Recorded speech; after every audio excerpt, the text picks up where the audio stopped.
Here I am, once again, your pal, the wrong hero. I say I'm your pal because there's an ancient stage convention which states that the shamanic individual performing his comedic material must, in fact, consider himself a friend of the audience, or else at the conclusion of the show, because he has spoken of taboo concepts, they will render him to pieces for daring to tell the truth. Hi, I'm the wrong hero. And this is part 5 of our 10-part series on comedy. This one, ingenuously enough, is called Story. And so that I might breeze through this, I prepared 8 cups of coffee in my special secret mixture, which contains 1% milk and hazelnut syrup, like all of the genuine Italian people drink in all those charming cafes. Mmm. Good. Isn't that right, girl? Roof. You're supposed to say roof. How do they get dogs to bark on kids? That's not one of the questions we're going to consider today. However, one of the things we will consider, aside from the comic short story, is and notes on rehearsing. Not that I have much in the way of notes on rehearsing. Another thing we're going to consider is writing comedic material, which, as you may recall, if you were tuned in last week, we were also discussing at the conclusion of the broadcast, but of course we ran out of time and didn't get very far into this. Oh, looks like we got a phone call here. Maybe it's someone calling to tell me that I don't have to go up to JP and haul them around. Oh. Time is short and the water is rising, or as our late Chief Executive Lyndon Johnson said, if the good Lord's willing and the creeks don't rise. Now, last week I was concluding with a rather lengthy quote from James Wolcott, writing in the New Yorker about alternative comedy, and I will read the entirety of that quote. And this will be my signal. This is where I left off. Without the sweaty urgency of the comic, the contorted kabuki faces concealing a sniper's eye, the hint of sacrificial flesh, the words might as well come from Western Union. The brick walls of the classic comedy club served as a reminder that every comic who takes the stage faces a potential firing squad. This risk of public rejection gives comedy its existential edge, even to comics who prefer to perform by rote. The attitude of the ringside cynic is, anybody can be funny. What makes you so special? Unable to formulate a gut response, a lot of the younger stand-ups seem to be abdicating their bodies and marketing themselves as a mild antidepressant, shying away from the effort of imposing too much in a period double-glazed with irony and deadpan cool. They're so depersonalized that they're already half adrift in cyberspace. They'll be the ones wiped off the slate when the next rebound in comedy occurs. And it will. Well, great, that's comforting news for me. By the time that happens, I'll have 4 kids and be working at Major Video. Anyway, or Blockbuster Video, what have you. But that's very important, that part about the firing squad. Let me read it again.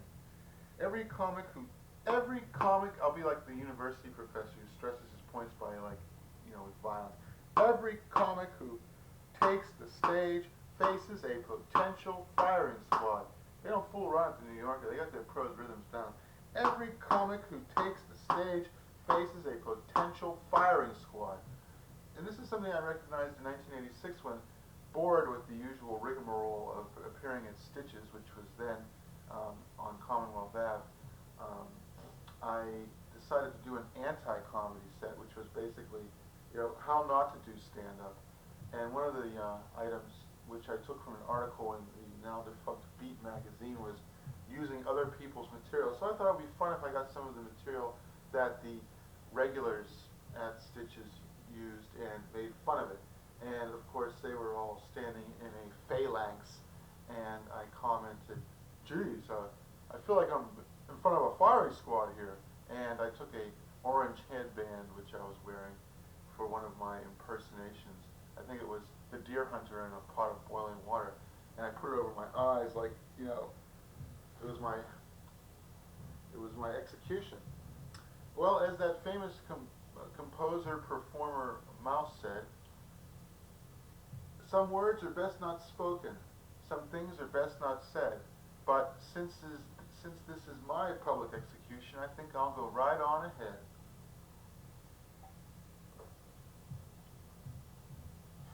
Words to the wise.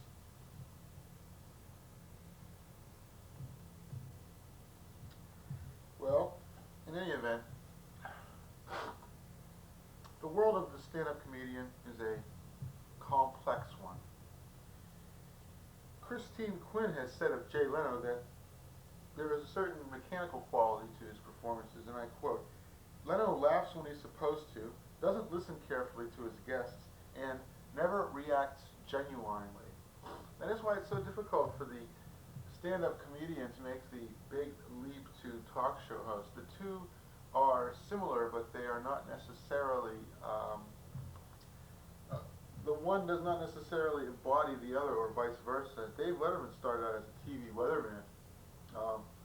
Jack Parr was a World War II era GI comic from a slower time in a different generation. Steve Allen, of course, the quipster extraordinaire. I always considered him more of a comedic writer than an actual comedian per se. So he made a good talk show host. And Johnny Carson was another member of the GI generation. And he had gotten his start on television game shows. So you see, just because you're able to be a stand-up comedian does not mean you will necessarily graduate to drive time talk radio or the pinnacle of success in that medium, the talk show host. It takes a good deal more than merely the ability to think of funny lines, memorize them, perform them in front of an audience using the appropriate body language and get a laugh 9 times out of 10, to be a talk show host whose skills also involve having enough knowledge to help his guests create interesting conversations and being extraordinarily quick on his or her feet. Laughter, that's why perhaps, what's her name, Joan Rivers didn't really last too long. She was too abrasive, too much the confirmed stand-up comedian to shine in the format. Although she does make a great QVC, one of those, she does make a great huckster or pitchman for, mail away stuff that they sell over the television. Now, I'm beginning to think that one of the reasons stand-up comedy has declined is that stand-up comedy and television are basically two inimical, they are two counterposed genres. Stand-up comedy depends upon immediacy, and it's a hot medium, and of course, as Marshall McLuhan has never forgotten to remind us, television is a cool medium, and somebody who's just jumping around and cavorting, so to speak, and making merry at the expense of the audience is out of place on television. Television favors the somewhat less cerebral approach, believe it or not, but on the one hand, it favors someone who's kinetic, yet on the other, all that jumping around could make the average television viewer sick. So there are definite constraints on the behavior of the television comedian that are not present for the nightclub comedian. And I think that on the one hand, television has constricted comedy, yet on the other it has supplanted it, because with the rise of cable television, comedians were no longer censored. They no longer had the sort of intellectual constraints put on their material, and they could pretty much perform their set verbatim, unless of course they were uncommonly raunchy, which most comedians, believe it or not, are not. It's only that a dirty word spoken live just has that much more impact from the stage than it would in everyday conversation, or on the motion picture screen for that matter, which after all is not a three-dimensional medium, at least not yet. Someday we will be able to beam holograms of all of our favorite stand-ups technology will have advanced. That's what I'm counting on, of course. That and my access to cyberspace to put me over big time as the first truly significant comedian of the 21st century. Hi, I'm the wrong hero. And you know, I've been plugging away at this for, well, 10, 11 years on a consistent basis, but ever since about 1974, 1975, I've been interested in this. And this is, of course, the culmination of 20 years of general interest and a good 2 or 3 years of actual hard research on the topic of comedy. You are tuned to the Wrong Hero's History of Comedy. It is, in its official title, it is called Humor and Comedy in the American Tradition. It is a 10-part series. This is part 5. It's called Story. But we're still discussing comic technique, and we will be getting into the techniques of the comedic short story before too very long. We are also discussing the world of the stand-up comedian, and it is a world unlike any other that you are ever likely to experience. Laughter, says Susan Trausch, reveals a person's soul and makes him or her vulnerable, something to be avoided at all costs in a political environment.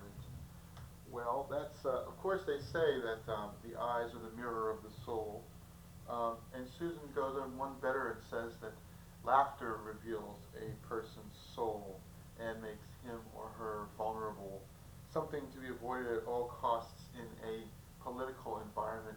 What she's getting at, I believe, is that some people won't laugh at humor they consider politically incorrect. They have such constraints on their libidos that they find it impossible to consider something with an unjaundiced eye. They always have to weigh the political implications of what is being said. And that might be a very admirable way to conduct one's affairs in virtually every arena except that of comedy. Now, it seems to me as though there's another quote on a very similar topic. There is nothing so leaden as earnest fun, says Roz Cavini, which is why you don't see an awful lot of socialist or communist humor. And Laurie Taylor, writing in the New Statesman and Society, says something which ties in together with these previous two statements, that the laugh reveals a person's soul and makes him vulnerable, and that there's nothing so leaden as earnest fun. Lack of conversation is directly related to the participant's level of repression. Comedy tears away the veils of repression, and that is why it's so difficult to make an audience laugh if, in fact, they feel that laughter is not an appropriate response to what you have to say. Now, some people go to comedy clubs ready and willing to laugh. Others, perhaps, are a tougher sell. There is something of the salesperson, something of the telemarketer, as a matter of fact, something of the telephone pollster to performing stand-up comedy. And as a matter of fact, I have had 2 of these jobs. There's something of the door-to-door canvasser about comedy, which many people don't readily recognize unless they're a part of the world. As we perhaps, as some of us are perhaps aware, Rodney Dangerfield began life as Jack Roy, and when he couldn't make it in comedy in the early 40s, he gave it up for a long time and became a siding salesman, an aluminum siding salesman down south. Of course, that was you would make money hand over fist, but once you get that, there's endorphins flowing from the pleasurable audience response to what you have to say. It's a very difficult thing to shake off, and either you seek to get that response elsewhere in other ways, say like going into music or some similar medium like acting, or for that matter, selling. Either you try to get it through something similar, or you give it up for a while and you get right back to it. So, for those of you who think they'd like to be comedians, you better beware, because you have to consider whether you really want this or not. If you don't really want it, you probably should never even get up there at all. at least not more than once or twice. Once you do a successful set, it's very difficult to give it up. And of course, you know, the fast-talking salesman is practically an American archetype, and the same is true of the fast-talking nightclub comedian. So the two are in fact very similar. But there is also something of the door-to-door canvasser. You have to win people's trust on an individual level before you can herd them together as a collective mass and sway them to a certain degree to your will. And I noticed when doing political canvassing in 1982 for the Massachusetts nuclear referendum, as well as for Physicians for Social Responsibility, that if you can ingratiate yourself with people on an individual level, then their minds will be open and receptive to things that you have to relate to them on an abstract level. Never mistake a comedian's anecdote for fact, says Jay Leno. As a matter of fact, I did in fact work as a door-to-door canvasser. I even sold encyclopedias for one lost and forlorn season back in 1973. I don't want to get into comedic anecdotes. Suffice it to say that I didn't do very well as a encyclopedia salesman. I did run into a couple of hippies, though, who were very kind to me. A couple of none too bright suburban housewives who told me to come back when their husbands were home, and of course once I got back, their husbands were practically standing at the gate with a shotgun. They gave us the burned over region in western Pennsylvania, where canvassers had already been several times before, reasoning if we could sell there, we could probably make a sale in more lucrative territories and start making the money hand over fist. It was a trial by fire, and after a week I had had enough. As a matter of fact, on the 8th day, somebody pulled my sleeve and said that he had taken such a job and that there was no way to make any money at it unless you were able to sell encyclopedias to your relatives. Then they would give you better territories. And he told me it was a big racket and I should get out as soon as I could, which I did. Carol Burnett says this about stagecraft. She states, "Keep out of your own way. Leave it where Jesus flung it." And I think that's a very good bit of advice. Carol Burnett's not my favorite performer, and I don't always follow that advice in my own stand-up monologues, but keep out of your own way. Leave it where Jesus flung it. Sometimes you're on a roll, and you just have to keep talking even though you're deviating from your script. That is called improvisation. And any good comedian will have the ability to build on the laughs from a bit of new material that he doesn't expect to get a laugh. Although if he doesn't expect to get a laugh, then why is he doing it is the question. Well, sometimes you get up there and somebody in the audience says something. Not that I condone or encourage hecklers, but occasionally your audience will respond, not in a heckling way, but in a positive way, and then you'll shoot back at them with some bit of whimsy, and then there'll be an enormous laugh because of the spontaneity. And your job is to recognize when that laugh begins to taper off, just what to say in order to continue the laugh, and continue it, and continue it. If you get laughs straight through, time limits mean virtually nothing in the world of stand-up comedy. Of course, the MC has a strict schedule to which he or she must adhere, but it's very difficult for them to drag you off stage when there are enormously riotous gales of laughter emanating from the audience, which of course is the whole raison d'etre of, or d'etre, whatever, of comedy. I noticed this at a performance at the Holy City Zoo in San Francisco in the early 80s. The stand-up comedian was just hitting him with one zinger after another, and he went way over his time, but they didn't mind. Of course, if you're not getting the laughs and you don't have much material, then it's good to do a little less time than your allotted time. Say you have a 5-minute set, you're bombing, it's 4 minutes into the thing, you don't think you're going to get any laughs. You cut the material and go to your last line, which hopefully is at least mildly amusing, and then get the hell out of there. And that way you will not get the reputation of being an unfunny blowhard and windbag. Of course, again, I don't always follow my own good advice. Um, but my approach to doing comedy is to just fling everything at the wall. Whatever sticks, that's what you keep. So I do go on, sometimes at excessive length. But it is really a part of a technique, and I know perfectly well what I'm doing. Not bad for a robot, says Leno after crying when remembering his mother, who had passed away.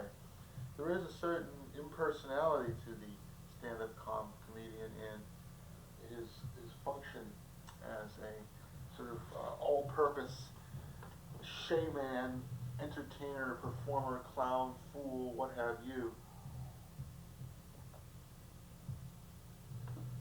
As I might have mentioned last week, my good friend Meg Herbig said that whenever she saw a tragedy in the newspaper, she didn't react as many people would by saying what a tragedy, but she would say, how can I work that into my monologue? There's got to be a certain icy coldness in the heart of a writer, says Saul Bellow. Of course, this quote's been attributed to Chekhov as well. Life is a marathon, not a sprint, and you just work hard, says Jay Leno. Well, of all the commonplace bits of advice that comedians get, this is perhaps the most valuable one. Life is a marathon, not a sprint, and you just work hard. Don't expect, no matter how talented you are, no matter how the breaks go, that you will ever get anywhere in less than 6 months, unless you have an extraordinary amount of luck, or you've been rehearsing that long. And the same thing's true of rock and roll bands too. Very few of them ever get anywhere before 6 months. In odd revelation, he often advanced that he fell into trances whenever he performed his stand-up act, that he was so proficient in his work that he could somehow put himself to sleep while telling his jokes. This is Bill Zama on Jay Leno. And there is a certain aspect similar to the trance-like state that one falls into when indulging in automatic writing that characterizes the stand-up comedian who has been plying his trade for 20 years or more. I believe Leno got his start in the late 70s, so that would be about right. As a matter of fact, of course, he came from Boston, and back in the late 70s, there weren't that many stand-up places that a comedian could perform, and so he got an initial job through an agent he picked at random in the phone book as MC for strippers in the combat zone. Think like a man, smile like a woman, says Leno. Perhaps the single best bit of advice that Leno gives to stand-up comedians in this article by Bill Zama. I'm not sure whether it was in Esquire or not. I believe it was. John Romney talks about the movie Funny Bones about British stand-up comedians and says, in Funny Bones, humor is seen as a cruel necessity, a weapon of survival that gag-scarred comedians turn on the world and often on themselves. A weapon of survival, that is what humor is for many comedians. Of course, that's why we have a rich tradition of Jewish comedians and Roman Catholic comedians, this iconoclastic slashing away at a cruel and indifferent world which, when it deigns to notice them at all, does so only to attempt to smother them. Arthur Miller, who's in the news, with his Death of a Salesman enjoying a revival in Boston, says something very similar. He says that plays are the only weapon that a playwright has, and that words are the only way a playwright can redress what he perceives as the wrongs of the world. And there is a great deal of similarity between stand-up comedians and playwrights. In fact, I would encourage any and all aspiring playwrights to try their hand at stand-up comedy, even if, unless of course they're just hopeless as performers, because it is on stage that you will generate your best material. You will be like Bertolt Brecht, who had his own theater company to work out his plays, his works in progress for him, so that he didn't have to go through the tedious process of rehearsal and revision while the play was in fact ongoing. He could work in relative seclusion and quiet and hone his material and then see it brought to the stage in its most crystalline form. That, too, is an advantage that a stand-up comedian will have over the playwright, if in fact the playwright can adapt his material to comedic monologues. Finding out what's funny, what works on stage, that's vital to a stand-up comedian and almost very nearly as vital to a playwright, or for that matter, an actor. And I might say here that actors aren't given very much credit for their role in revising a play and making it a living, breathing, vital work of art as opposed to sterile words on a page. But actors should be given a lot of credit, at least in the medium of the stage drama, for performing this function, because as a matter of fact, the play that is originally written and the play which eventually emerges in live performance are generally two, not radically, but somewhat different things. I never saw anything funny that wasn't terrible, that didn't cause pain. John Romney again, also citing the film Funny Bones, which I haven't seen but would like to. If my local video store carried it, I would in fact rent it. However, I may have to go to a more esoteric source for this particular film. In Funny Bones, you're either born funny or you have to work at it. You have funny bones or you have funny lines. Well, I like to think of myself as a person who, perhaps, although born with a certain amount of humorous tendencies, did in fact have to work at it a great deal. I know a great many local musicians on the Boston rock and roll scene who are much funnier than I could ever be in a much more spontaneous way. Don Gardner of the band 10 Star General strikes me as one of the most naturally spontaneous and witty people. Perhaps not wit in the dry, sophisticated sense, but just the way he can blurt out incredibly funny things totally off the top of his head, unrehearsed, barely in context, but nevertheless recognizably so. It's not like he saves these gems up, they just float to the surface. He is, in fact, one of those fellows with funny bones, and from time to time, among sophisticated audiences, I can allow this quality in myself to rise to the surface. I believe my friendship with Don Gardner dates from the time when there were some record store and radio people at the Middle East Cafe, and I decided to entertain them impromptu, and on the spot wrote a 5-minute monologue about Bob Dylan, which had him rolling in the aisles, and which probably has a great deal to do with my reputation among disc jockeys, which apparently is quite high if my reports of my friends are any indication.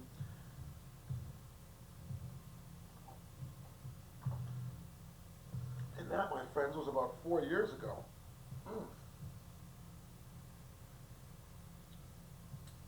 All comics have to grapple with the awfulness of the world, or their own awfulness. One way or another, it will be by foisting it onto others. Seen this way, comedy is something to be endured. The awfulness of the world and one's own awfulness as something that is not only communicable but infectious, and which it's almost like the comedian is a vector for the awfulness of the world. Takes some of it into his or herself and can only find surcease from this condition by releasing it out to others. Always tell the truth in the form of a joke. Or, as Shakespeare put it, jesters oft do prophets prove. Always tell the truth in the form of a joke. Or, tell the truth and run, as the Bulgarian proverb puts it. Now, what is the basic premise of virtually every sitcom?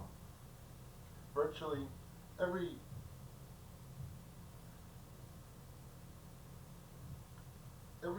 situation comedy has as its basic premise this very encapsulated line. fools get things mixed up and wise men straighten them out. Or, in the case of the honeymooners, husbands get things mixed up and wives straighten them out.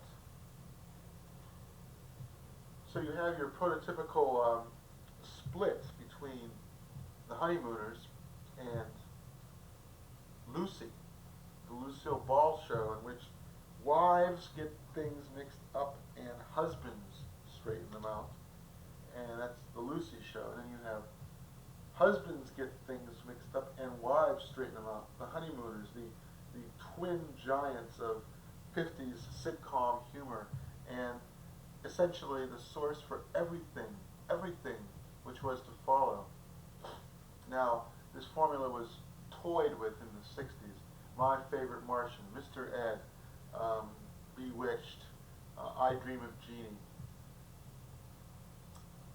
Mortals get things mixed up and otherworldly beings straighten them out, or otherworldly beings get things mixed up and mortals straighten them out. And of course all of this goes back to the Greek theater. And prior to that you have epic poetry. Epic poetry, dialogue, rhetoric, speeches, Greek theater. Comedy happens without trying sometimes, says Alan Bennett. And again, this focuses on the role of improvisatory humor as part of the stand-up presentation. Comedy happens without trying sometimes. Or, reduced to the form of a bumper sticker sentiment, comedy happens. It is easier to hide behind a role than live as oneself, says Lizzie Frankie. I don't know about that, Liz. And now, here are some comments on assorted comedians, which are somewhat out of sequence here, but I will use them as a means of presenting a little dollop of a sort of closure on a certain section of my presentation. The next section will be the vicissitudes of comedy, not a long section. And then we will be discussing the audience as well as techniques of memorization and pacing. Mark Stein says in a recent article about Jim Carrey that Jim Carrey is so physically exaggerated, so manic, that it's easy to forget that busyness isn't the same as energy. He just sets his comedy on cruise control and coasts along, unconcerned by thoughts of tempo and momentum. Already the Jim Carrey backlash is beginning. It sort of began with Batman Forever, and it is proceeding. But of course we know where Jim Carrey gets a great deal of his inspiration from Jerry Lewis. However, it is more like a translation from one generation to the next than a direct copy, just as Robin Williams translated the persona of Jonathan Winters from the late 50s, early 60s nexus to a period of time some 20 years later in the late 70s. These things don't happen as direct copies. When you see somebody copying another comedian on stage, if it's somebody recent, then that's bad. But if it's somebody from 20 years ago, it's okay. They can make this. Then it's not copying. It's I get my inspiration from. In other words, if you steal from black and white films, it's a homage. If you steal from color films, it's a blatant swipe. But the reason, and some of you might find it difficult to understand why Jerry Lewis was such a big deal, is because there was a certain degree of spontaneity to Martin and Lewis's television appearances, as well as their stagecraft, and of course, insofar as that was capable of being translated into motion pictures, all of these factors made them enormously popular. That they were the masters of three mediums. They even had a radio show, as I recall. As a matter of fact, such was Jerry Lewis's pervasive influence that on the cover of Mad #1, which I believe came out in 1952, there were two terrified people watching a slithering blob and saying, "There is this terrible slithering blob coming towards us. What is it?" And a little tot standing in the foreground, drawn by Harvey Kurtzman, says, "It's Melvin." Now, the humor of this might escape you, but back in 1952, Martin Lewis had a going franchise with the phrase Melvin. Calling somebody Melvin was considered the epitome of humor. And this is Richard Corliss on Martin and Lewis. As a live act, Martin and Lewis were awesome. Their appearances on NBC's Colgate Comedy Hour made the viewer a co-conspirator in their anarchy. They broke the fourth wall as blithely as if it were a cardboard prop, and incorporated their famous arguments into gag lyrics for their duets. It was primal therapy on the 12-inch screen, stripping bare of volatile marriage and all of its grotesque intimacy, a bizarre comic display of love and resentment. No way could it last. They broke the fourth wall of television as blithely as though it were a cardboard prop. They made the viewer a co-conspirator in their anarchy. It is for that reason that they were the comedic team of the 40s and early 50s. And it's very difficult to think of any comedic team who has arrived in their wake, who has had the same powerful influence as Martin and Lewis. You can think of, say, Burns and Shriver, and there are, of course, any of a number of lesser comedic duos.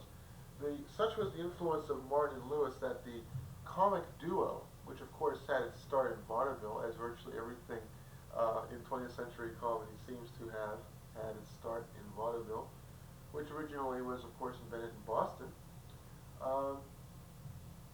The comedic duo, progressing from vaudeville and into the medium of motion pictures, such as Abbott and Costello and Laurel and Hardy, really had its finest flowering in Martin and Lewis. And after that time, there was a residual effect. Road and Martin, Burns and Shriver, and it lasted all the way up to the late 60s. But after that time, the comic duo seems to have gone into a certain eclipse, and when it recurred, as in Dan Aykroyd and John Belushi, it was more as a parodic sort of homage to the comic duo, a black and white version of a color phenomenon, or vice versa, rather than as a viable, organic, and instantaneously recognizable comic convention.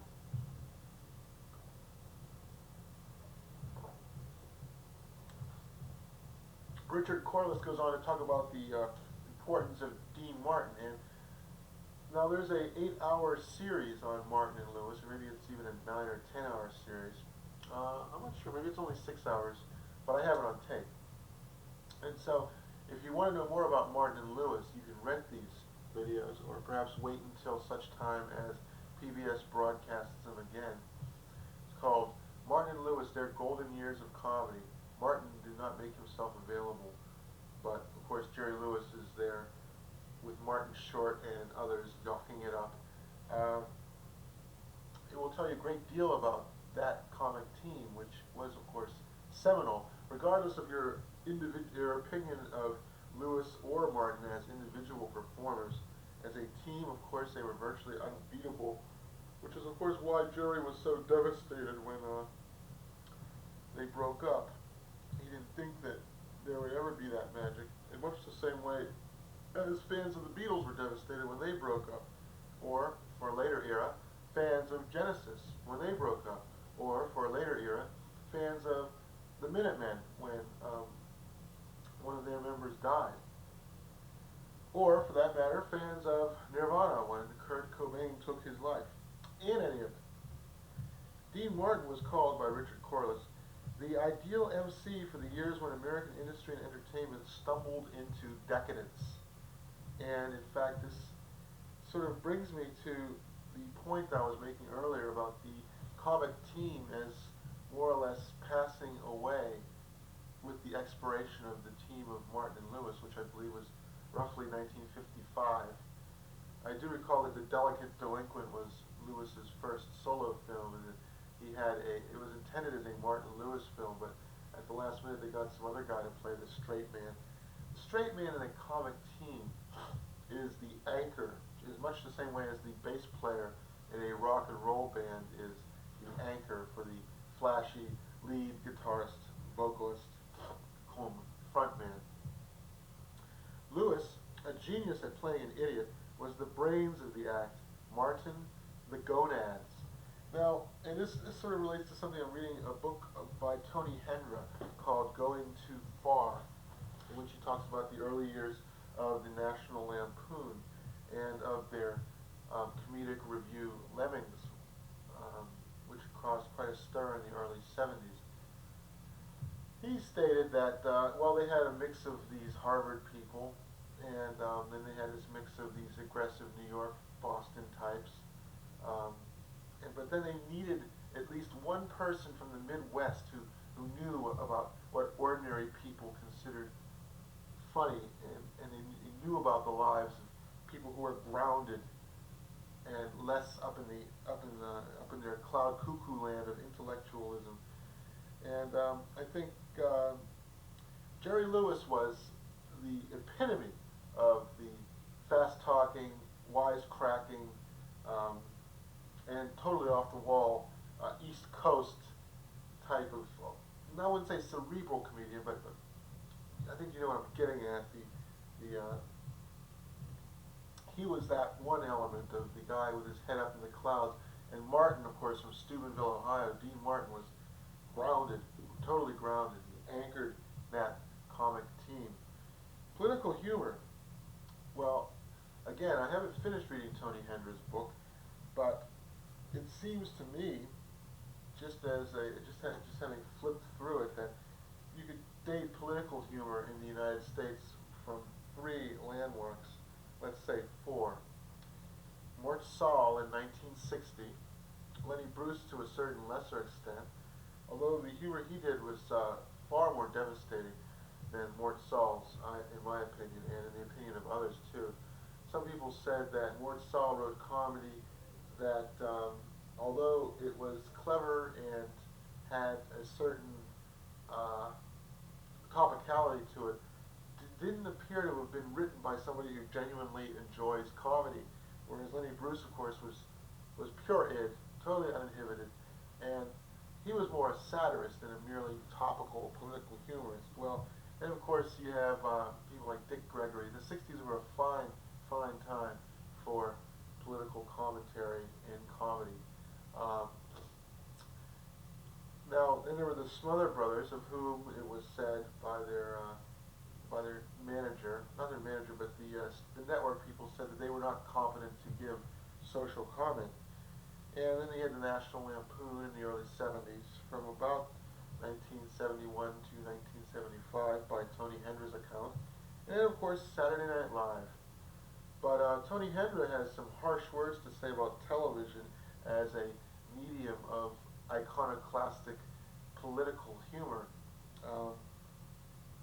He says that it's inimical to that political humor is about things that happen in the real world, and television constitutes its own separate reality. It's almost enough to make me want to stop watching television again. I should mention, I didn't watch any television at all from about 1971 to 1989. Very, very little. And that sort of gives my humor a distinguishing quality, which perhaps means that I don't quite rely so strongly on television as a source of my comedic material. Now, I'm not congratulating myself. I'm merely stating a fact. Now, Dennis Miller and Bill Maher, of course, represent the political humor of the 90s. It appears as though all through the 80s there was this sort of almost apolitical, with the exception of Barry Crimmins, of course, and to a lesser extent, our other young friend, whose name I forget, but you know who I mean. The guy, Jimmy Tingle, the guy that does stuff down in Harvard Square. Political humor was somewhat more dormant in the 80s, and now with Dennis Miller doing his show and Bill Maher going to network television, we will probably see a resurgence of political forms of humor, humor that depends upon not only topicality but an audience who is presumably at least reasonably well informed. Of course, during an election year, political humor tends to take a spike upwards. Rick Marin says of Dennis Miller that Dennis Miller digs Bob Dole because, much like a professional comedian, Bob Dole makes no effort to hide his disdain for people he thinks are bleeps. I think shits is the word he's getting at there. Well, I'm not quite sure. A stand-up comedian does, in fact, make no effort to hide his disdain for people he thinks are shits. But, anyway, that is a question of semantics. I realize that it's not really a question of semantics, by the way, but it's just a convenient cliche to throw in, which takes the place of actually having to think of something which is actually applicable to the case. Overstanding a text, says Wayne Booth. It can be very important and productive to ask questions the text does not encourage one to ask about it. This is a good way as any to lead into our more theoretical segment on comedy. Ask questions the text does not encourage one to ask about it. For example, the origins of Saturn and the Saturn car. Saturn does not want you to ask why they called their car Saturn, when in fact Saturn was known as the god in Roman mythology who devoured his own children. That's what that's an example taken from my own material of what overstanding a text constitutes. Now, Bernard Williams talks about some of the vicissitudes of humorous writing. I'm beginning to feel like William F. Buckley, that I'm sort of gargling mouthwash from my lower lip. The usual vicissitudes of humorous writing.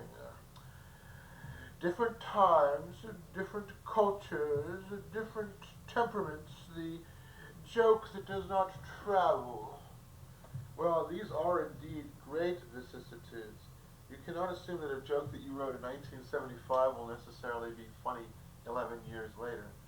Now, on the other hand, if the joke is universal in its applications, then all you have to do is approach it with the means of overstanding a text, that is to say, not necessarily ask questions it doesn't encourage you to ask, but to sort of work it up some more, make it a little more contemporary. A good example of this would be a recent monologue I performed. It's been my sort of monologue of the month. I measure months in whether I'm able to come up with coherent 5-minute monologues on a single topic, and in February of 1996 I was able to come up with the monologue which I will call My Apartment, for lack of a better term. Some of this is material that I wrote with the help of Meg Herbig back in 1985, but of course I understood that not only did I have to revise it, but that I had to come up with a whole new set of things to say which built on what I had said before, but which did not necessarily have anything to do with what I had said before either. And it got to the point where the new material was crowding out the old. The old material had been practiced and practiced and practiced and was guaranteed to get a laugh, but it didn't quite fit the format of what I was saying. And so at AS220 I did it without the old material, and at Cafe Liberty, which was considerably less constrained, a looser environment, I was able to incorporate the old material. But this is an example of what Bernard Williams says when he talks about the usual vicissitudes of humorous writing. Different times, different cultures, different temperaments, the joke that does not travel. This is very important. Different times. You're not going to get much of anywhere talking about Iran-Contra or the Challenger mishap.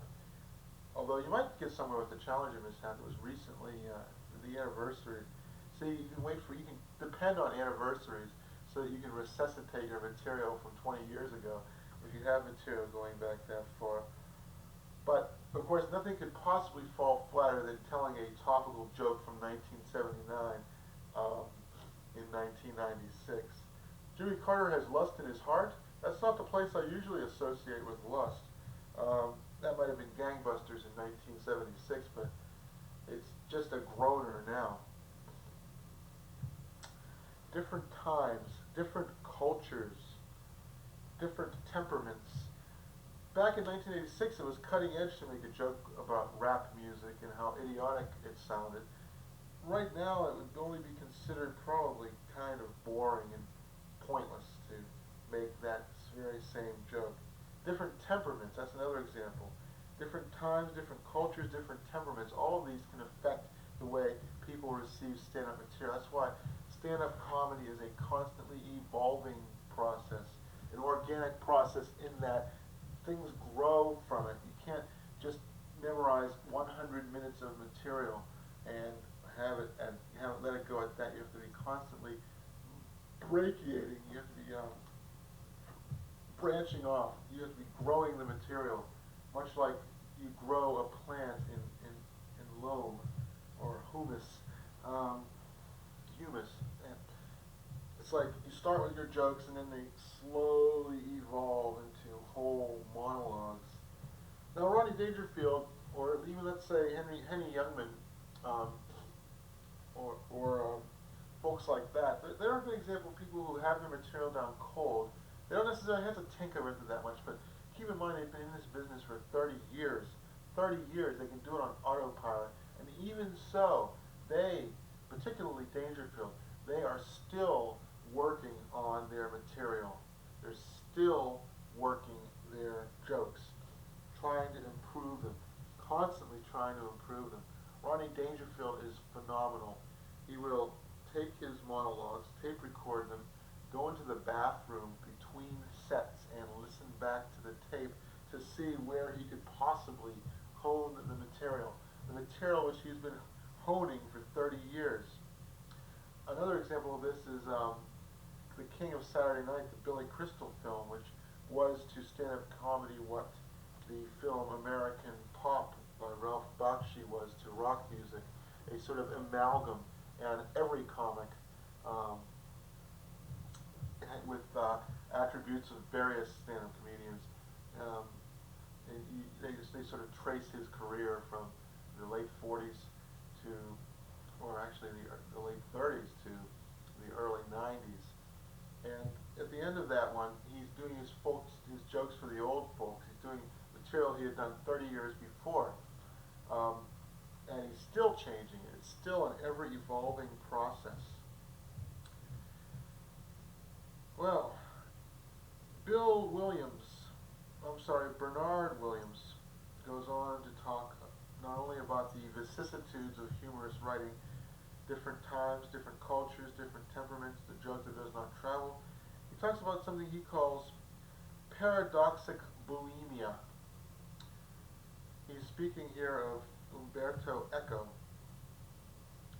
Paradoxic bulimia, an ungoverned appetite for seemingly contradictory conundrums. Its symptoms drive philosophers to fury, and the difference between the two parties in this respect marks, more than anything else, the contemporary front line in the age-old war between the troops of philosophy and the troops of literature. Now, stand-up comedy has its foot firmly planted in both camps, at least at its very best. Logicians love paradoxes, but want to explain them. The friends of the conundrum move in the opposite direction. Given a boring fact, they do the best they can to represent it as a contradiction. For example, to aim without aiming. Now this might be getting a little heavy, but that's what comedians do. They take logic, distort it, and twist it to their own ends. They start from a rational premise and eventually manage to distort it so that it still has roots in rationality, but it also represents a certain paradox.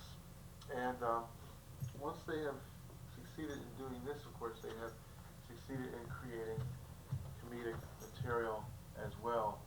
in the process. I hope you can see the dog's head there. You stay there a moment. I want you to see the dog's head because it'll make it a lot more interesting as a visual experience. Well, I don't know if I can get the dog's head here without creating a corresponding. Well, here, have a look at the dog's head. There you go. Oh, I know. I'll just kick the legs out here and make it a shorter. You see, the camera is already set pretty much at ground level. It's difficult. Oh, I know. And also, pull the camera back. Anyway, let me continue with my jibber jabber here. It was Jerry Seinfeld, not somebody whose works I ordinarily endorse, who said that every comedian ought to take a course in logic because the best stand-up material is in fact merely distorted logic. Thinking, says Hannah Arendt, does not lead to truth. Truth is the beginning of thought. It doesn't really have any direct applicability to Jerry Seinfeld's musings on the role of logic in creating comedic material, but I thought I'd throw it in. Here's my question to you, the aspiring stand-up comic. What is your philosophy? What is your philosophy? That is what you have to know before you can get up on stage and generate mounds and heaps of material. Once you know what your philosophy is, everything will follow from that. Phoebe Pettingill, citing Janet Malcolm, states, all writers wear the blinders of narrative, since any attempt to tell a coherent story necessitates editing the material. Inevitably, some issues get left out and others are magnified. This is the same process that caricaturists undergo when they are considering a subject for their artistry. Some things get left out and others are magnified. So once you have a philosophy, it's a lot easier to edit what you have to say to the degree that you accentuate the things which you think will be funny and downplay the things which don't carry their burden of the comedic weight in the monologue. Now, when talking about an apartment, for example, rather than go on and on about how society creates this squalor that one is forced to endure, one might instead more profitably say something to the extent that, well, we just got urban renewal. It sure is nice to know that we're considered a slum. You edit, you chop, and you channel it. That's what Meg Herbig did, in fact. Wisdom is better than wit, and in the long run will certainly have the laugh on her side, says Jane Austen. Now that seems to almost directly contradict what I just said, but no. Wit is spontaneous. Wisdom is more philosophic. And once you know what your philosophy is, that in that way you will be able to command a certain degree of wisdom which mere wit, spontaneous though it may be, cannot really hope to carry the comedic burden of. In other words, you got that organic philosophy, it's like the earth. The wit is sort of like the leaves on a tree which blow in the wind, but which have no real substantial grounding except insofar as they are rooted in a philosophic construct of your mind, the comedic mind, the comedic frame, in other words, the way of looking at the world through comedy-colored glasses. The reason G.K. Chesterton loved paradox, says Alan Wall, the reason Chesterton loved paradox so much was not because it was illogical, but because it saw truth where logic saw none. It saw truths where logic saw none. And I can't emphasize the importance of this enough, and so the rule of three will once again come into play here. Paradox is not so much illogical, but it is valuable because, not because it's illogical, because it sees truths where logic sees none. Capture your reader, let him not depart from dull beginnings that refuse to start, says Horace in his Ars Poetica. Yet another aspect of creating comedic material, you have got to start with a bang, sell them an idea in the middle, and then end with a good one. Take your bows and be off. The best humor is self-deprecating and spontaneous. And there is a cue for you right there. You have to have your standard closing line if you are a fledgling comic, or you can depend upon the audience to provide you with your closing line, which you spontaneously create. But although you may or may not have a standard closing line, it is very important for you to have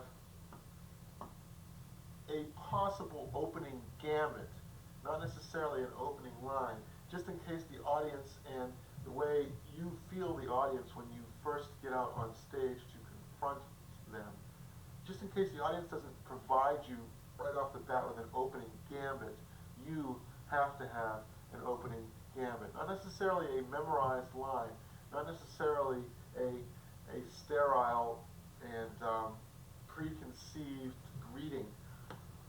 In other words, some comedians get out there and they say, "Hi, how are you?" Others might bend this approach a little and say, "Let me see your lighters." And others still might peer over at the crowd and spot somebody in the third row and say, "That's a nice hat. Where'd you get it?" "Sicily?" Which I believe is what Shelley Berman once said to a crowd of mafioso in a Chicago nightclub.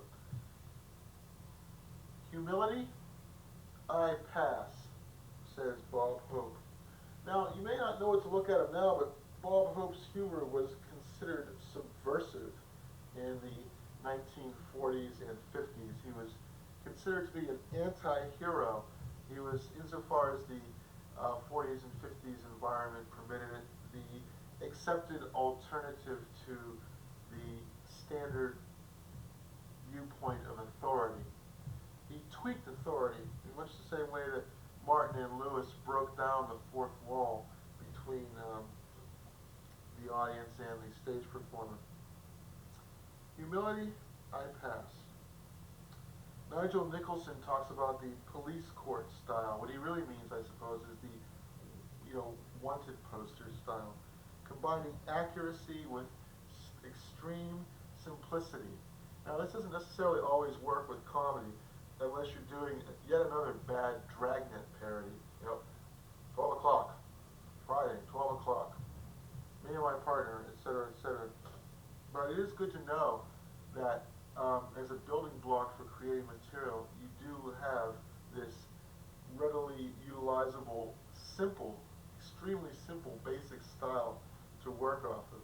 In other words, if you can describe something simply and accurately with as few words as possible, that gives you a basis for embellishment. It's a good thing this is happening to me now in my 30s, says Craig Shoemaker, stand-up comedian, on his success. It's a good thing this is happening to me now in my 30s. I know who I am as a performer and as an adult. No matter what happens, I can hold on to that. I realized that I had been so involved in the results, I hadn't been into the work itself. Working on autobiographical material, I began to find my true voice. All this ties into having a philosophy, a recognizable philosophy. It's invaluable to creating stand-up material. And when dealing with the autobiographical material, it is in fact there that you begin to find what you might consider your true voice in comedy as a stand-up comedian with autobiographical material. Not necessarily a funny thing happened to me on the way to the family reunion, but things that come from your experience as a child, the commonplaces, let's say, that occurred when you were but a child. We will be talking in a future time about commonplace books, your notebooks, note-taking techniques. Countless female stand-up comics who joke endlessly about menstrual cramps and numbskull boyfriends. Now, there is an example of autobiographical material which does not necessarily lead to greater insights and enhanced creativity. The type of autobiographical material which is specific to a certain camp or clique or in-group, be it being female or being Catholic or being Jewish or being black, that is not what is intended by autobiographical material. I dimly remember something about how someone like Bill Cosby supposedly talks about a universal form of childhood which we all share, but is basically merely telling stories about himself, as opposed to the comic who gets into aspects of childhood which are in fact universal, not necessarily simply that of being a child, but that of the culture in which one grew up. And this is a very tricky ground to tread, because if you're 40 and you're talking to 25-year-olds, your childhood experiences and theirs will by no means coincide. As a matter of fact, it would be like the flashy 60s comedian talking about how life was in the 30s. Gone are the days when the drunk guy was the lazy comedy writer's easy laugh, Dean Martin hiccuping in his tux, Foster Brooks slurring his way through all those Friars roasts, Rick Marin, once again.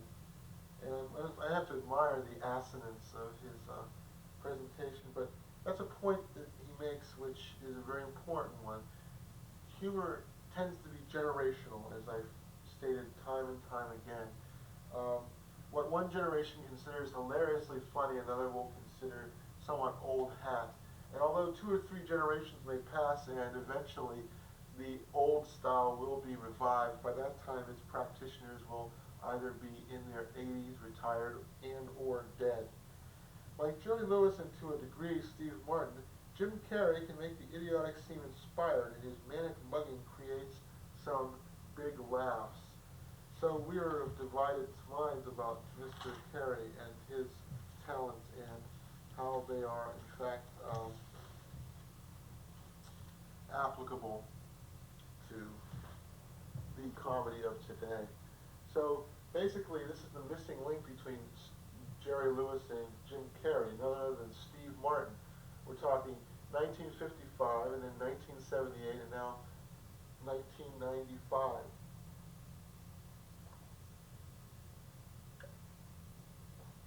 These comedy anchors seem to go in 20-year cycles.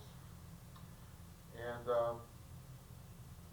I will say at this time that my comedy anchor is Lenny Bruce, by way of Stephen Wright.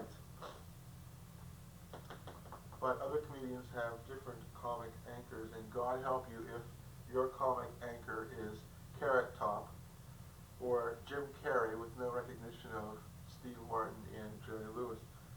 The audience.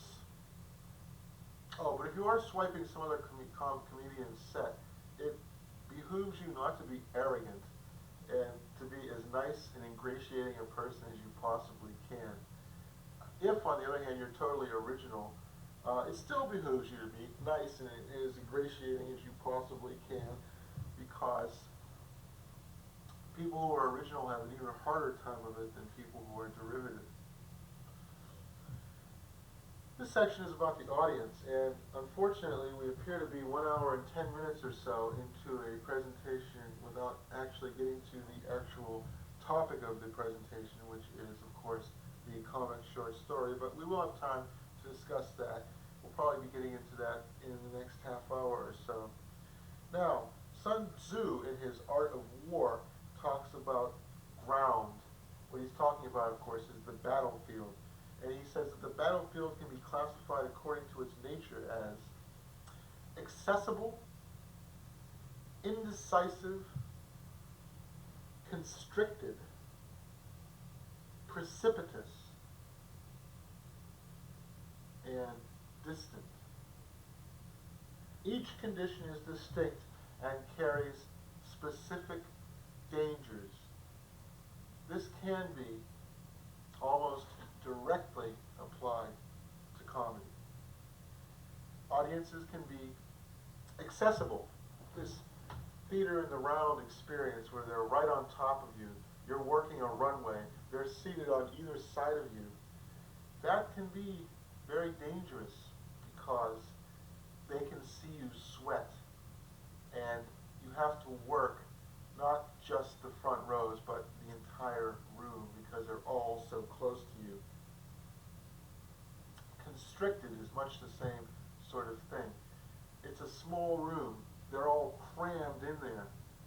If somebody starts talking in the back row, you don't really have much recourse, but you do have to somehow snap them out of their reverie and get them to focus in on you.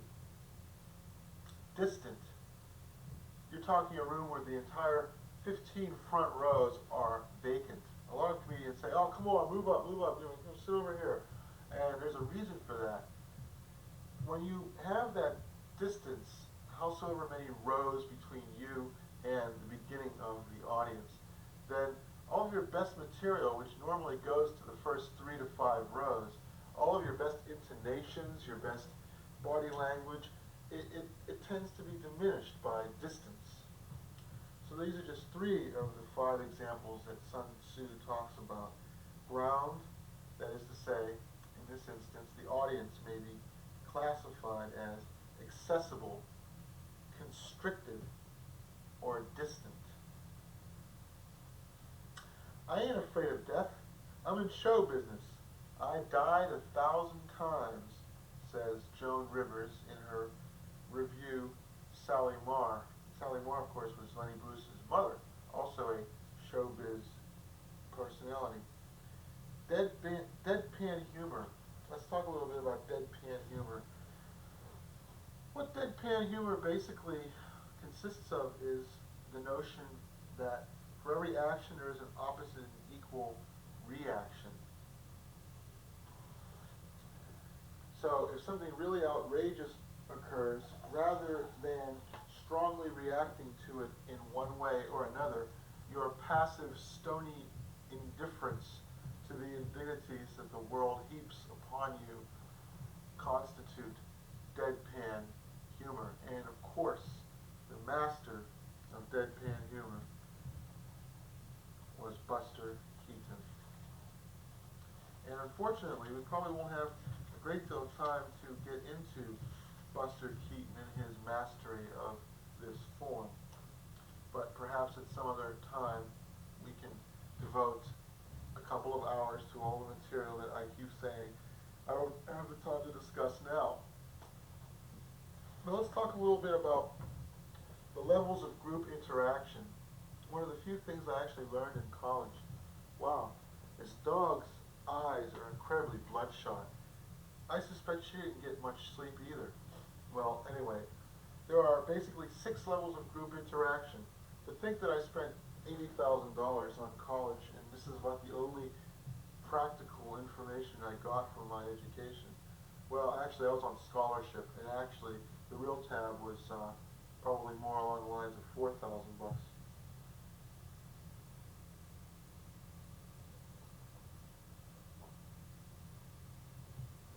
Ah, so good, so good. Now, I want a coffee. The 6 levels of group interaction, and I've already discussed these in an earlier segment of this lengthy presentation, but they are levels of self, levels of other, levels of group, levels of situation, levels of society, and levels of fantasy. We will use our canine friend as an example, and an illustrative example. Levels of self. Boy, it's just me and the dog. How I love the dog. Levels of other. Hey there, you dog. How you doing? Levels of group. Well, it's just me, the dog, and all the rest of you. Levels of situation. Look at that dog sitting there. Levels of society. Isn't it funny how we treat dogs like a member of our family? And levels of fantasy. If this dog could talk, what would it say right now? Hey, shut up. Hey, Ma. Some people, says Scott Sanders. Scott Sanders is a political advertisement voiceover actor. Some people, says Mr. Sanders, giving us some sage advice about stagecraft. Some people have a tendency to shout when they are doing negative ads, but that's all wrong. One of the tricks I've learned is to come back off my voice, actually pull back on the amount of volume. It lowers the pitch and gives you that intimate effect you want. To make a word sarcastic, you stretch it out. Well, now here's one of the credos that the wrong hero has to offer insofar as stagecraft is concerned. Now, I don't want to be hectoring you or lecturing you, but let me just say this. At least half of your job is knowing your audience. All right? At least half of your job is knowing your audience. Mark Stein discusses comedy as follows. Most comedy grows wearisome because it only makes jokes it thinks you'll like. Whereas all good comedy has a screw you quality about it. Jokes that the guys who cooked them up like, and they couldn't care less whether you get them or not. Well, I'm afraid that's the wrong hero's viewpoint on how to write prize-winning comedic material. Perhaps that's why I haven't really gotten very far in this biz. What made the Beatles special was not conviction, but a new kind of humor, ironic distance without disdain, says Adam Gopnik. Billy Rice, a British comedian, says that a real pro is a real man. All he needs is an old backcloth behind him, and he can hold him on his own for half an hour. He's like the general run of people, only he's a lot more like them than they are themselves, if you understand me. He's a lot like the general run of people, only he's a lot more like them than they are themselves, if you understand me. That is, in essence, what a comedian is. And think for a moment of a caricaturist, somebody who takes a recognizable face and exaggerates certain features to make them more humorous and downplays others because they don't carry their comic weight. A comedian is an individual who exaggerates certain aspects of his personality to make them more pleasing to a crowd, to make him more listenable, and to make what he has to say more humorous. And he downplays other aspects of his personality which don't carry their comic weight.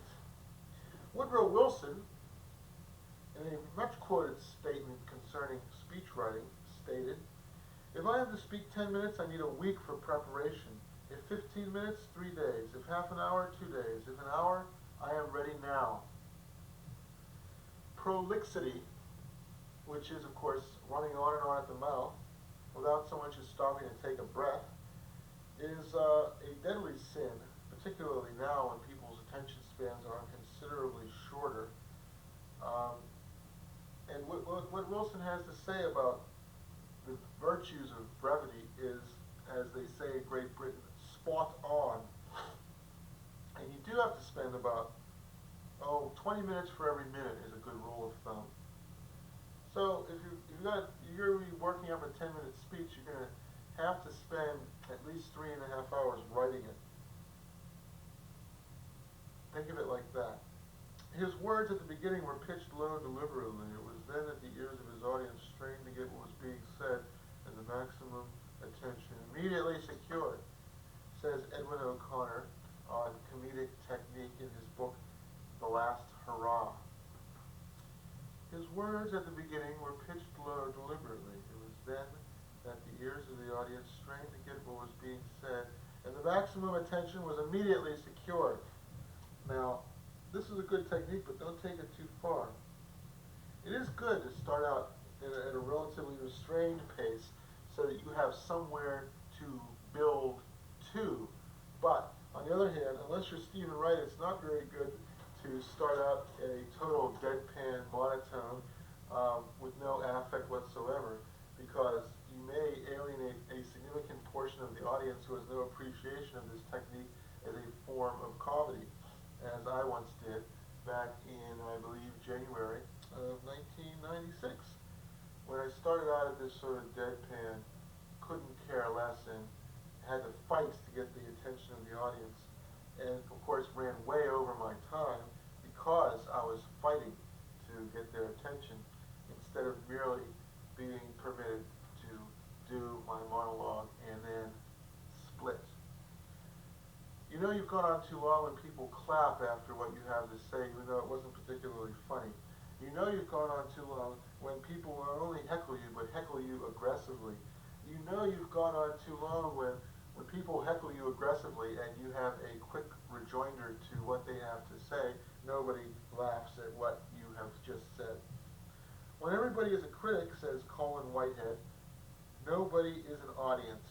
You do not want your comedic monologue to stretch on so long that people gradually shift from being a receptive audience to being a critical presence, which is thinking practically in unison, when is he going to get off stage? Every entertainer understands the contradiction posed by guilty pleasure. The more the public gets what it wants, the more it wants to be protected from the consequences. Well, we're just going to let that one sort of hang right there, because there's not much I can add to that.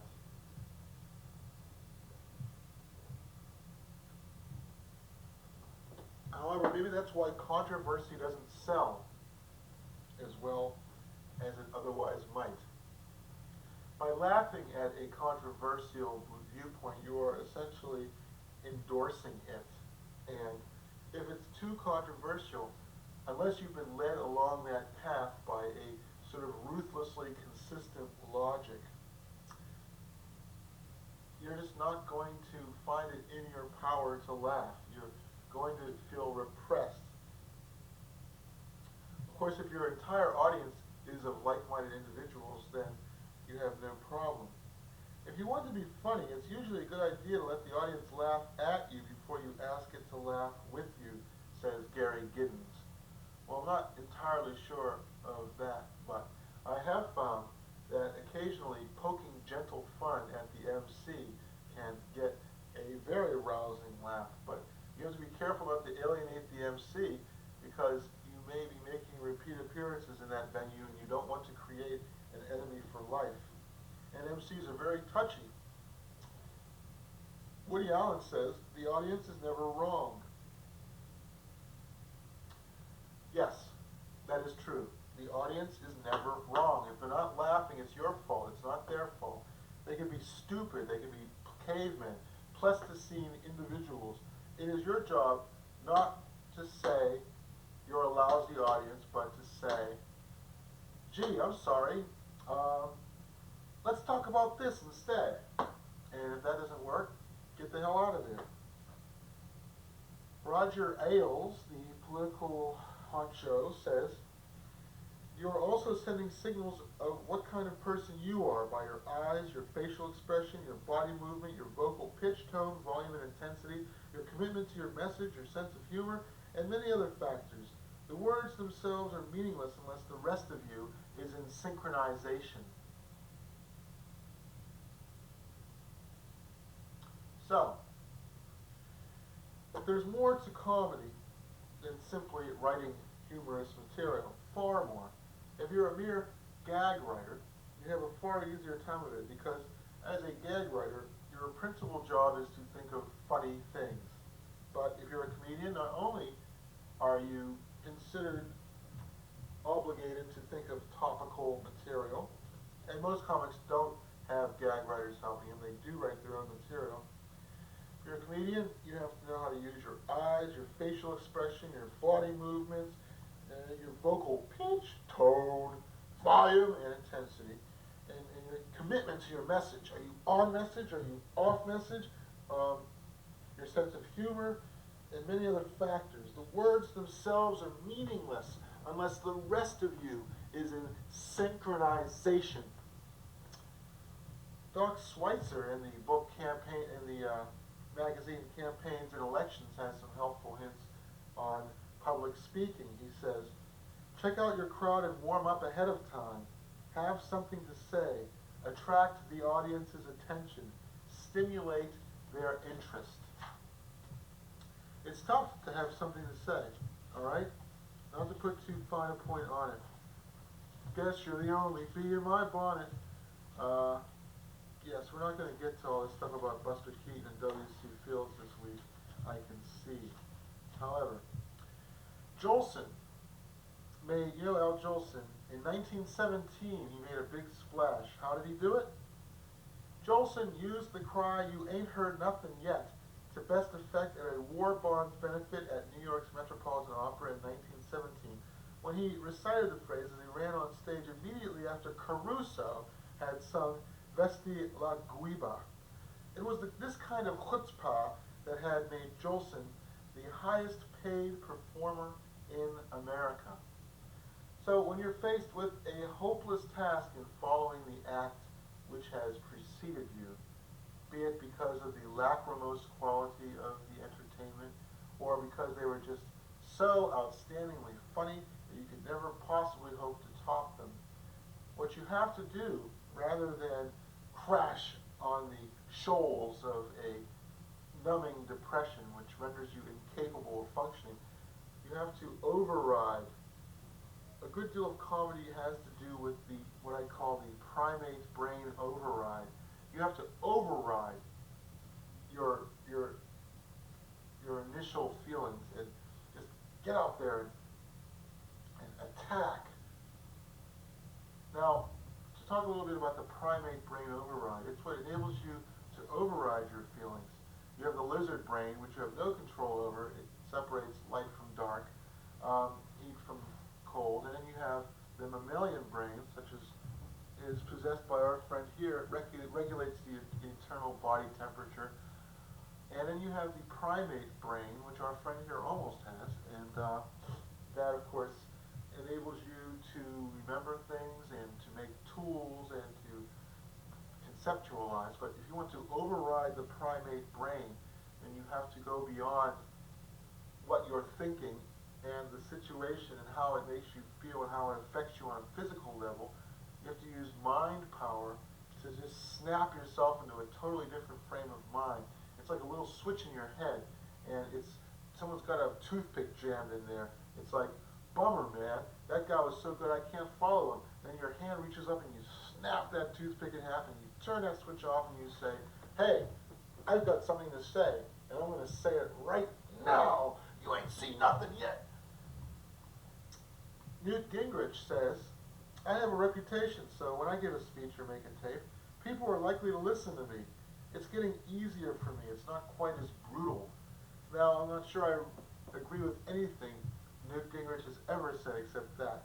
I have a reputation, so when I give a speech, people are likely to listen to me. If you have a reputation, it's just that much easier. But how do you get a reputation? Well, you have to be good to get a reputation, or you have to be outstandingly bad. But then you might not get the reputation that you wish or even deserve. Speak on a subject you know. Prepare yourself without memorizing or merely reading your speech. You need to train yourself to prepare impromptu speeches. Speak with enthusiasm and use eye contact. Remember to smile. Speak slowly. This is Susan Goober writing in her book on how to win elections. Speak on a subject you know.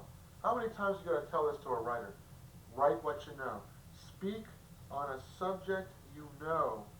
Prepare yourself without memorizing or merely reading your speech. You need to train yourself to prepare impromptu speeches. You have to speak with enthusiasm and use eye contact. Remember to smile. Speak slowly. Well, now this goes somewhat against the grain of the rat-a-tat-tat comedian's approach, which depends intrinsically upon timing. But in most other respects, she is 100% accurate. Carol Burnett says, I trust an audience. They will tell you what you are doing, and they are never wrong.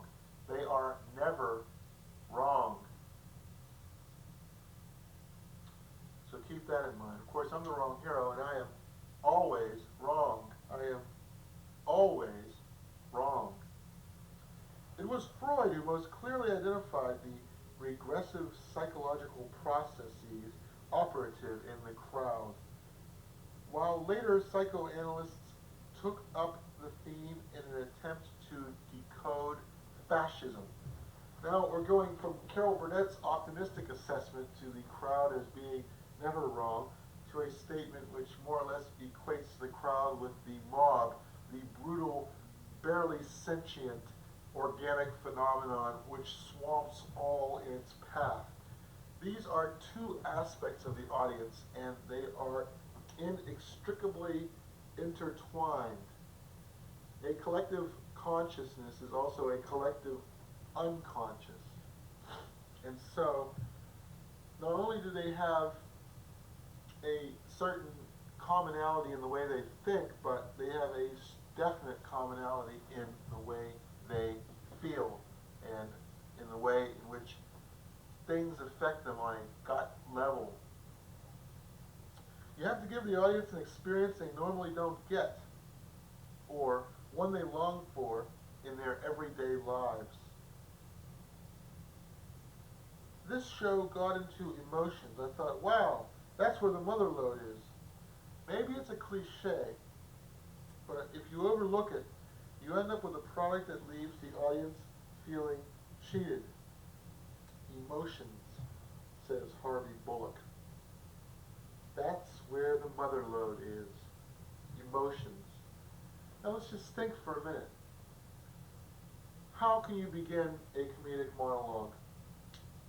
Well, you can say, hi, how are you? Or you can begin with emotions, whether they are yourselves, your own, that of the audience, that of the situation, that of the society, that of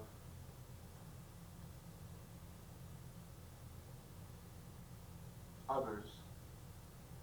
For example,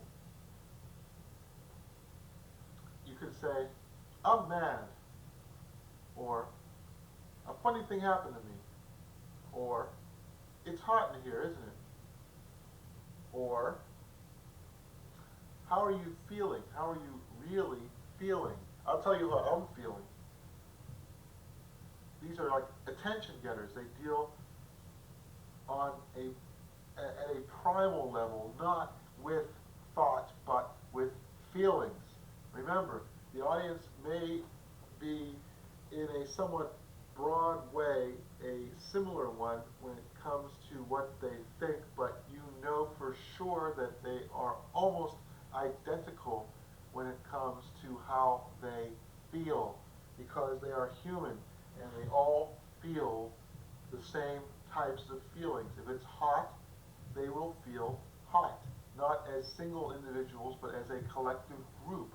And so when you're talking not so much in the realm of thought as in the realm of feeling, of emotions, that is where you are going to get your audience right where you want them, in the palm of your fist, so to speak.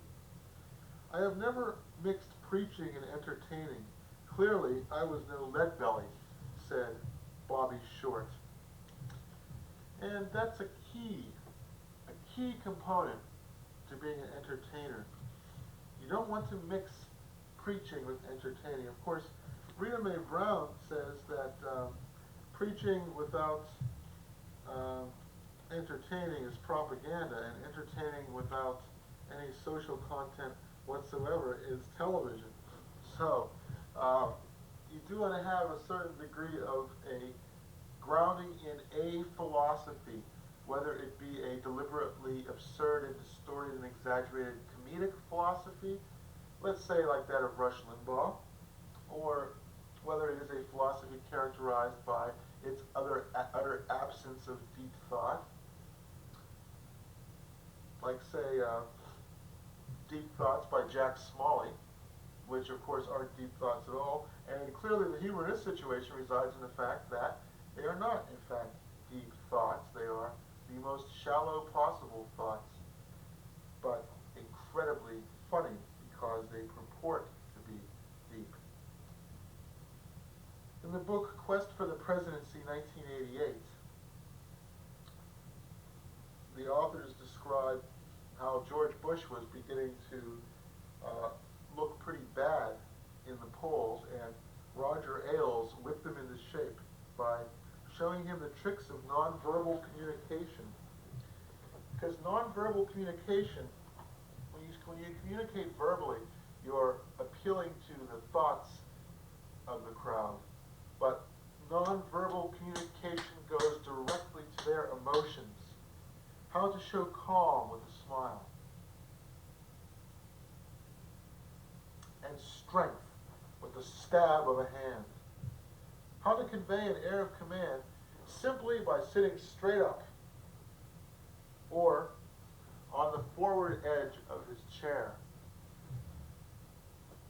How to steady his darting gaze and lean into the camera in a debate or an interview, as if invading the enemy's space.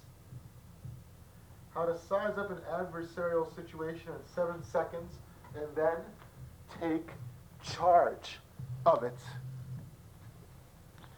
And of course, we all know the outcome of that election. George Bush became president because Mike Dukakis did not have access to the same information, particularly how to size up an adversarial situation in 7 seconds and then take charge of it. Bernard Shaw asked him, well, Mr. Dukakis, what would you do if your wife were murdered? And instead of giving his visceral, emotional response, he gave a passive, intellectual one. And that right there pretty much destroyed Mike Dukakis' chances of being president. It's been said before, it's almost a commonplace, but that incident, more than virtually any other, spelled doom for the Dukakis presidency.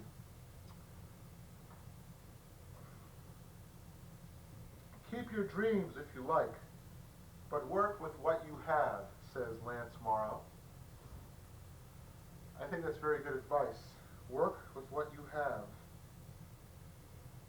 Of course, then there's the old bit of wisdom which states that the spoken word belongs half to him who speaks and half to him who hears. So remember, what you're saying isn't strictly for your own benefit. In fact, it's almost not at all for your own benefit, except for the emotional response you get from the audience, which in turn enhances your own emotional responses and encourages you to go on with what you have to say. In my capacity as a stand-up comic, says Paul Krasner, I always encourage questions from the audience. I have seen comedians practically beg audiences to ask them questions because they work with audiences so much better than they do as merely monologists. And if you can do that, then you'll be ready for just about anything. If you can not only master the 20 different aspects of stand-up comedy, but are also empathic enough and quick on your feet enough to answer questions shouted at you at random from the audience, then you are really onto something, my brother. Doug Herzog on Comedy Central describes stand-up comedy in the 80s as a guy telling jokes in front of a brick wall at Giggles in Cincinnati.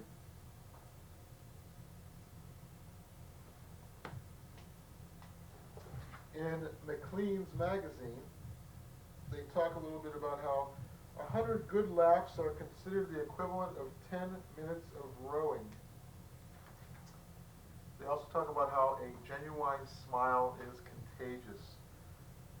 When you make people laugh, it's not merely a frivolous thing you're doing. You're actually benefiting their physical and mental health. Think of it like that. You are a physical therapist and an emotional therapist and a clown, a showman, a fool, a writer, a playwright, a gag writer, a motion picture maker. a poet. You're all of these things when you are a stand-up comedian. Stand-up comedy is perhaps the most satisfying of all literary genres because it has been said you can think of a joke at 3 in the afternoon and you'll be performing it 8 hours later. No other medium has this type of immediacy to it as stand-up comedy. David Foster Wallace, in a recent issue of The Atlantic, talks about luxury cruises and a magician hypnotist that he encountered on one of them.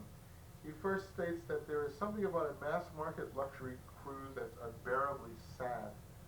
Then he talks about the magician hypnotist Ellery. Ellery's boredom gives him the same air of weary expertise that makes us trust doctors and policemen, and his hostile stage persona is what gets the biggest roars of approval and laughter from the crowd. Every moment of naked ill will is followed by a palms-out assurance that he's just kidding, that he loves us and that we are simply a marvelous audience.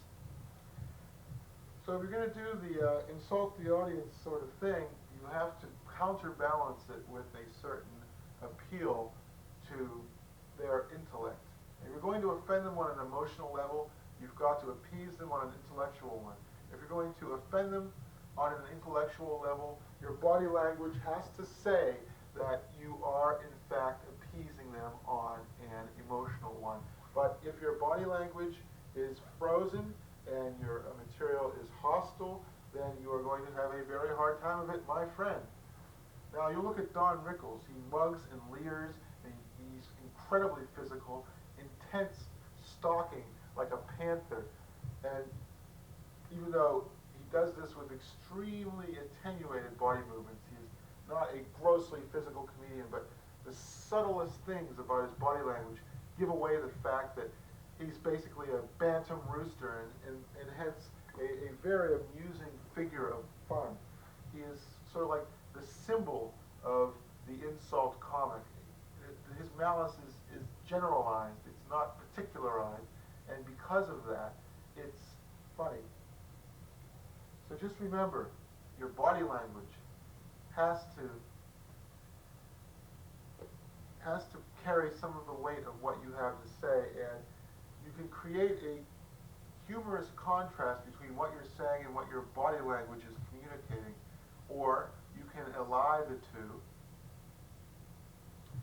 and make them work for you in a positive way. But if your body language is stunted and your material is hostile, then you're going to have a very hard time of it. One or the other, but not both. His smiling relish of the world has long attracted diverse customers. This is a description of Bobby Short. Of course, Bobby Short is not exactly the epitome of the avant-garde, but this is something to remember, his smiling relish of the world. Well, when things are going your way, it's easy to have a certain smiling relish of the world. But even when they're not, you have to be disciplined enough to be able to project that air of smiling relish, which is not necessarily to imply that you have to grin like the village idiot 24 hours a day, but that you have to have a certain degree of relish, liking for your audience and for yourself and for the world. We're talking about Orson Welles now. Richard Ben Kramer states that appetite drove Welles. Applause wasn't enough. He wanted amazement, the gasp of a common crowd. This is what all performers want. Amazement, the gasp of a common crowd. Isn't that right, Mona? They only are secure who seem secure. Who lose their voice lose all, says Kingsley Amis in what is that called? 2 lines of verse. I know what a quatrain is. Because Americans view their nation as uniquely blessed by God, they are especially prone to demonize their enemies. Well, now in the realm of propaganda this is true, but you must resist the impulse to demonize anybody when you are on stage. Because as Rita Mae Brown so presciently put it, social commentary without entertainment is propaganda. Entertainment without social commentary is television. Well, in the book by Sternberg and Lubert called Creative Action in Organizations, which was reviewed in a recent issue of The Futurist, they have 10 hints, and of those 10, 3 seem applicable. Number 6, beware of the danger of knowing both too little and too much. Number 8, reconceptualize unsolvable or intractable problems. And number 10, the most important one of all, know when to shape environments and when to leave them. That is the most important of all. Know when your audience has had enough and get the hell out of there. Let me take a quick pause and be right back with you with The Wrong Hero Presents Story. Well, if I weren't running so gosh darn late, I reckon I would, in fact, take a significantly longer pause in between so that my voice would lose some of its monotonous aspect and I would be able to speak with you with a greater degree of clarity and enthusiasm while, at the same time, speaking more slowly. This is Chapter 5 in our monologue here, our 10-part series about humor and comedy in the American tradition, and it is supposedly concerning itself with the comedic short story. I don't really have that much material on that specific topic, so this should run relatively quickly. However, that will remain to be seen. Fine art exists only for the sake of its own internal perfection, says Carl Philip Moritz, and I will spritz you with a few more of these little things. The magnetic coherence of artful words, says Robert Alter. Assonance is your best friend, not mere alliteration, which is a child's trick. She shall is but a she-shore. Rather, the assonantal, not the consonants, but the vowels, which sound similar. That's what creates the magnetic coherence of artful words, the hypnotic, almost incantatory aspect. Like one of my lines was that the apartment smelled like the sweatband of a recently indicted televangelist's fedora. And the humor in that is not so much in the concept, although it is present, but in the assonantal phrase. The sweatband of a recently indicted televangelist's fedora. Language is of value in itself. To abuse it is, for sure, to pollute the wells of communication.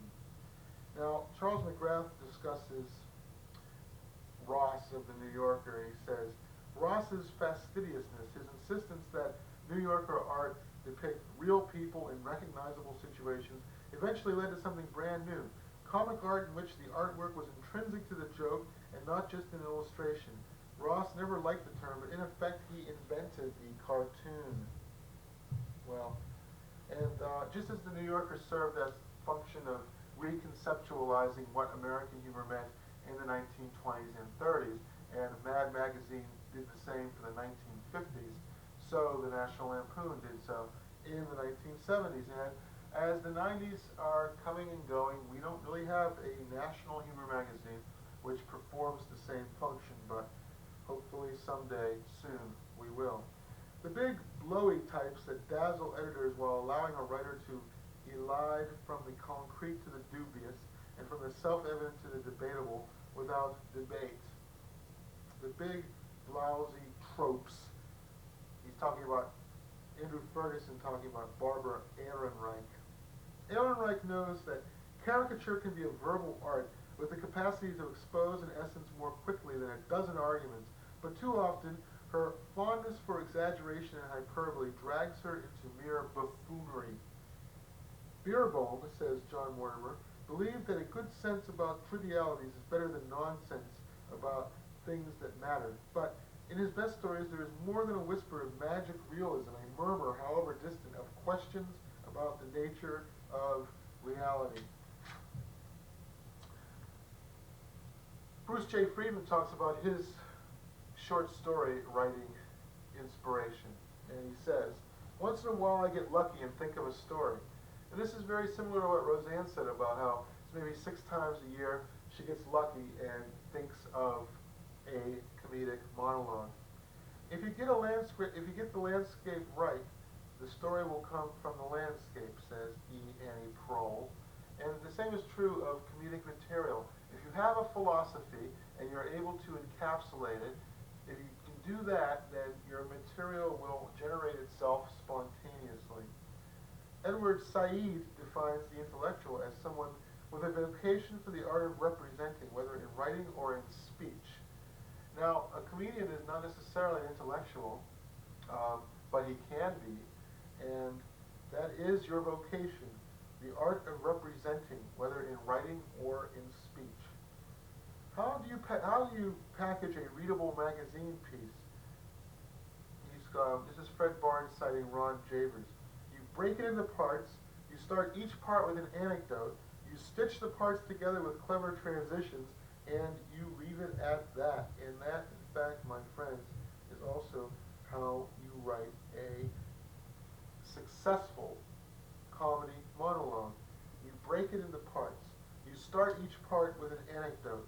You stitch the parts together with a clever transitions, and you leave it at that. Periods always do the job better than semicolons. They produce shorter sentences, which are easier to read. You lose half your readers every time they have to turn the page, and you lose every time you have to pause to remember your material, you lose half your audience too. The more you write, the better you get. After 15 years, I stumbled onto a conversational colloquial style that's comfortable and easy to summon. Also, by writing daily, you learn to write faster. How can I emphasize this enough? By writing daily, you learn to write faster, and for a topical comedian, the ability to write fast is almost as valuable as it is to a journalist. Rules of magazine writing, and some of these are also rules of stand-up comedy as well. Use your best stuff first, your best anecdote, most startling fact, funniest incident. You have to draw your reader in. Listen to editors' ideas because sometimes they have good ones. Write what you'd like to read. I've always been drawn to pieces with a lot of texture. Little details, facts, and lots of color. They add to the reader's enjoyment. I try to find all the texture-building material I can. I love anecdotes. 4. Again and again, we come back to this. Write what you know best. Opinions are fine, but there can be no substitute ever for reporting. Fiction writers tend to shine in either the longer or shorter form, rarely both. This is not necessarily strictly true of comedians. Comedians can shine as a practitioner of one-liners or as a practitioner of extended monologues. And please let me disabuse you of the notion that comedians merely tell jokes. They don't. They do bits, sketches, monologues. They don't tell jokes anymore. That's an older generation. That's what people who get together do amongst themselves, and it's not what a comedian necessarily does. Oh, a comedian will sprinkle his monologue with a joke or two, just for old time's sake, but very few comics do what we consider jokes. The king died and then the queen died. That's a story. The king died and then the queen died of grief. That's a plot. So keep in mind this distinction which E.M. Forster points out between story and plot. Every fiction writer knows that the trick is immersing the reader in a world, a knitted vision. Yet some schools of literary criticism have aped physics, deconstructing literature until it is a swarm of disjoint words, each ambiguous, their author irrelevant. This stress on contradictory or self-contained internal differences in texts, rather than their link to a culture of meaning, merely leads to literature seen as empty word games. A biologically sophisticated worldview would counter this, looking for how writers and artists manage their integrative efforts. Genres don't yield to theories of atomized arts, but are best seen as crosstalk, conversations within communities, progressing down through time, evolving. Genres clearly unfold and interact, suggesting biological metaphors. And comedy, if anything, comedy is a genre of literature. There is an aggressiveness in playwriting. If there is a friendly and familiar form of art, it is the story, says Arthur Miller, who goes on to state, to me, the great thing is to write a good play. And when I'm writing a short story, it's as though I'm saying to myself, well, I'm only doing this because I'm not writing a play at the moment. Remember that stand-up comedy has in it elements of stagecraft, of poetry, of short story writing, of autobiography, diary, memoir, what have you. Stand-up comedy is an extremely amorphous form. It doesn't really strictly depend on any one cut and dried genre of literature, but partakes of many different ones. The stand-up comedian is not merely someone who gets up and tells jokes. He can be a juggler, a musician, a monologist, a hypnotist. He can do any of a number of different and variegated things. He's a rhetorician as well, an orator. We'll be getting more into rhetoric and oratory in a later week. I always have an idea of what I want to do when I write a story, but whether I'll be able to remains always to be seen. I think you discover a good deal more in the process when you don't have definite ideas about what you want to do, says Flannery O'Connor. Another Southern writer, Terry Southern as a matter of fact, states that a good short story has in common the capacity to astonish. And that's what you want, the capacity to astonish, to shake things up. Tom Wolfe wrote of Jimmy Breslin that his particular gift was to find the story's keynote, the essential fact, truth, or insight around which the story revolves, and to organize the story around that essence. Such judgment is really the bedrock skill of good journalism, what is meant really by having a nose for news. The keynote, the story's keynote, the essential fact, truth, or insight around which the story revolves. That is the essence. Organizing the story around that essence, the keynote, the fact, the truth, or the insight. That's so important, I'm going to put a little arrow next to it. And if I ever do a review session of this, that will be one of the things I go over. There was always something of the whiz kid about Vladimir Nabokov, and nowhere is this characteristic more obvious than in his short stories. Details, says Edmund White, are at the heart of Nabokov's fiction, and they should also be at the heart not only of the comic short story, but of the comedic monologue. In his stories, Nabokov didn't invent details in order to realize a plot as Aristotle proposed in the Poetics. The heavy-handed action in his writings is there to provide an occasion for the poetry. Nabokov would again and again write bravura paragraphs full of synesthesia, half-buried narrative, and sketchy portents. Synesthesia, of course, is, say, for example, ascribing colors to sounds, let us say. Synesthesia can be a very valuable asset for the stand-up comedian to have in his repertoire. What made Chekhov great was not his strained originality of language, nor his armature of dangerous details and tricky plots, but rather the doctor writer's nearly scientific precision of observation, an unparalleled freedom from moralizing, and a weary but genuine compassion for failed humanity. Which of these three is most important for a stand-up comedian? I think the precision of observation, but the freedom from moralizing and the compassion also must be there, in my humble opinion. Bruce J. Friedman's stories, in their absurdities, amount to a kind of Jobian querulousness in the face of higher universal incomprehensibilities, says my former classmate Chris Buckley. And there has to be something of that in your philosophy, the sort of, to quote, querulousness in the face of higher universal incomprehensibilities. That is what will give your philosophy and your stand-up monologues their strength. David Brinkley, the eminent television newsman, gave as his cardinal rule of journalism this rather flatly declarative sentence: report whatever happens. Whatever happens. Rosemary Dinaj talks about magic realism. We know there is one branch of fiction godfathered by Kafka and Borges which has abandoned the pretense that it really happened for fantasy and joke, miracle and fairy tale. It's all a magic trick, its authors say. See how I do it? But not everyone who waves a wand is a Prospero, or a magician, so to speak. Comedy has a great deal in common with the genre of short fiction known as magic realism. But rather than flat out stating it's just a joke, man, comedy has that as its underlying essence. Well, I may be talking about real feelings. My body language and what I say may affect you on both a verbal, cognitive, and emotional level, but it's just a joke, man. That's why comedians can't understand why practitioners of what is known as political correctness become so offended by what they have to say. Because their intrinsic gut response to any criticism of the material would be to say, it's just a joke, man.